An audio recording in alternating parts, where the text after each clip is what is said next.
ഒരേ മാസ് നമ്പരും വ്യത്യസ്ത ആറ്റോമിക് നമ്പറുമുള്ള ആറ്റങ്ങളാണ് ഐസോബാറുകൾ. ഒരേ മാസ് നമ്പരും വ്യത്യസ്ത ആറ്റോമിക് നമ്പറുമുള്ള ആറ്റങ്ങൾ അറിയപ്പെടുന്നത് ഐസോബാറുകൾ.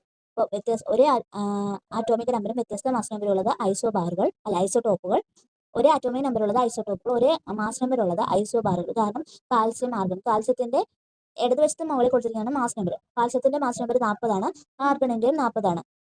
അപ്പം ഒരേ മാസ് നമ്പറാണ്. പക്ഷെ ആറ്റോമിക് നമ്പർ വ്യത്യസ്തമാണ്. കാൽസ്യത്തിന്റെ 20ഉം ആർഗണിന്റെ 18ഉമാണ്. അതാണ്.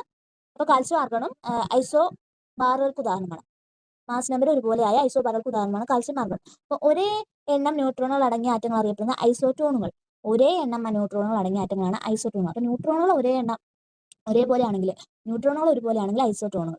അപ്പൊ എന്താ, ആറ്റോമിക് നമ്പർ ഒരുപോലെയാണെങ്കിൽ ഐസോടോപ്പുകൾ, മാസ് നമ്പർ ഒരുപോലെയാണെങ്കിൽ ഐസോബാറുകൾ, അതുപോലെ ന്യൂട്രോണുകൾ ഒരുപോലെയാണെങ്കിൽ ഐസോടോണുകൾ. ദൈവഗണം എന്നറിയപ്പെടുന്നത് ഹിഗ്സ് ബോസോൺ, വിശേഷിപ്പിച്ചത് ലിയോ ലെഡർമാൻ. ദൈവഗണം എന്ന് അറിയപ്പെടുന്നത് ഹിഗ്സ് ബോസോൺ ആണ്. ഇത് വിശേഷിപ്പിച്ചത് ഹിഗ്സ് ബോസോൺ എന്ന് വിശേഷിപ്പിച്ചത് ലിയോ ലിഡർമാൻ ആണ്. അപ്പൊ ദൈവഗണം എന്നറിയപ്പെടുന്നത് ഹിഗ്സ് ബോസോൺ, വിശേഷിപ്പിച്ചത് ലിയോ ലെഡർമാൻ.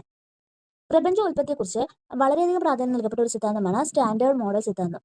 പ്രപഞ്ചോൽപത്തിയെക്കുറിച്ച് വളരെയധികം പ്രാധാന്യം നൽകപ്പെട്ട ഒരു സിദ്ധാന്തമാണ് സ്റ്റാൻഡേർഡ് മോഡൽ സിദ്ധാന്തം.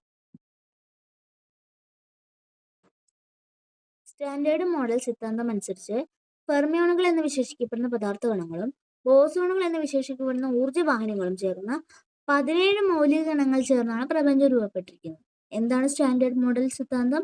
ഫെർമിയോണുകൾ എന്ന് വിശേഷിക്കപ്പെടുന്ന പദാർത്ഥ ഘടകങ്ങൾ, അതുപോലെ ബോസോണുകൾ എന്ന് വിശേഷിപ്പിക്കപ്പെടുന്ന ഊർജ്ജവാഹിനികൾ ഉൾപ്പെടുന്ന 17 മൗലിക കണങ്ങൾ ചേർന്നാണ് പ്രപഞ്ചം രൂപപ്പെട്ടിട്ടുള്ളത്. 17 മൗലിക കണങ്ങൾ ചേർന്നാണ് പ്രപഞ്ചം രൂപപ്പെട്ടിരിക്കുന്നത് എന്നാണ് സ്റ്റാൻഡേർഡ് മോഡൽ സിദ്ധാന്തം പറയുന്നത്.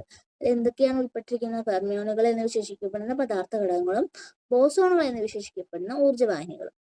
CERN ലബോറട്ടറി സ്ഥിതി ചെയ്യുന്നത് ജനീവയിലാണ്. എന്താണ് CERN ലബോറട്ടറി സ്ഥിതി ചെയ്യുന്നത്? ജനീവയിലാണ്.